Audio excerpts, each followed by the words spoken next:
Hey guys, it's Mastermind2368 here, and today I wanted to talk about one of my favorite handhelds. If you're at all involved in any retro or emulation community online, then I'm sure you hear about all sorts of devices that people mod to play games on.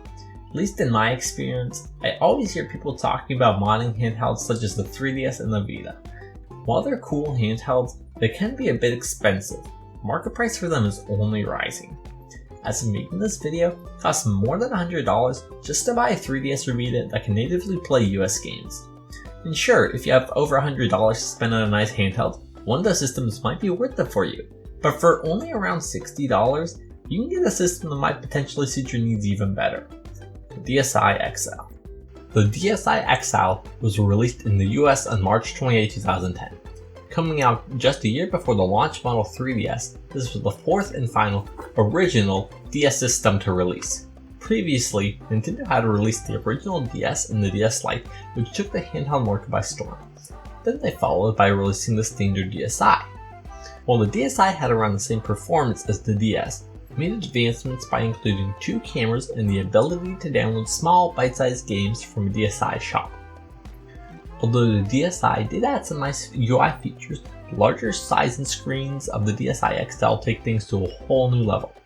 Ergonomics feel much better on the DSi XL compared to previous DS models. The screens are so much more pleasant and crisp to look at.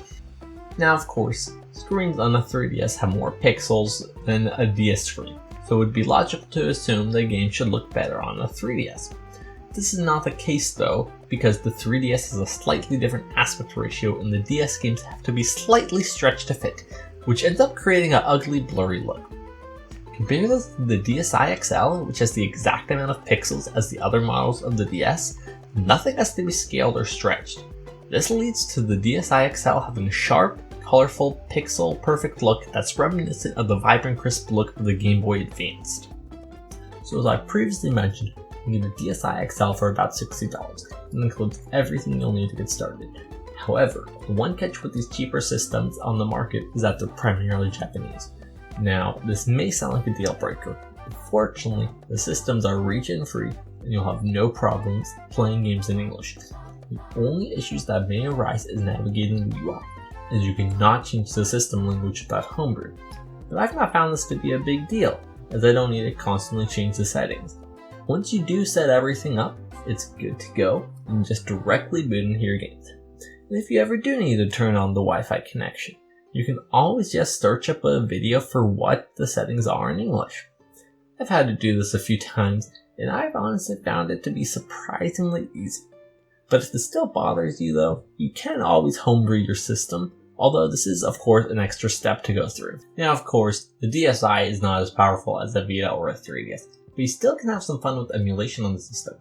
Game Boy and Game Boy Color games run great from what I've tested. With GBA Runner 2, Game Boy Advance games run almost as if they're native.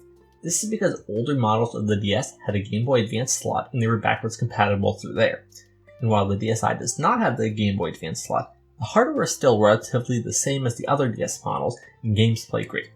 NES, SNES, and Genesis games all sort of work, but the scaling is just a little bit weird and you have to tinker around with the sprites a little bit just to get it to work.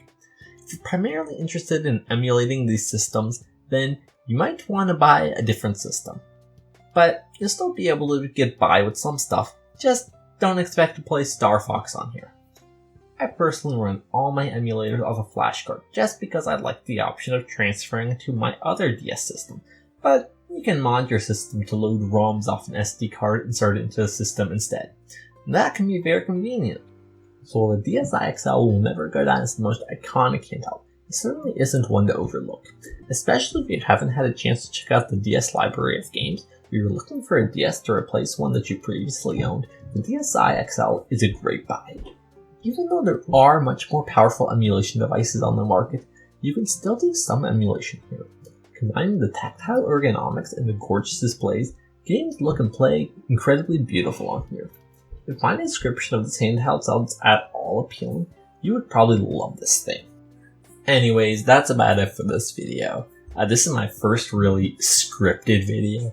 It might sound a little robotic, but I figured I'd try something new other than tutorials. If you enjoy this style of video, then make sure to let me know and I might make more. If you have any ideas for other videos I can make or other systems I could talk about, tell me that as well. But I hope you enjoy this video and I hope you have a good day. Goodbye.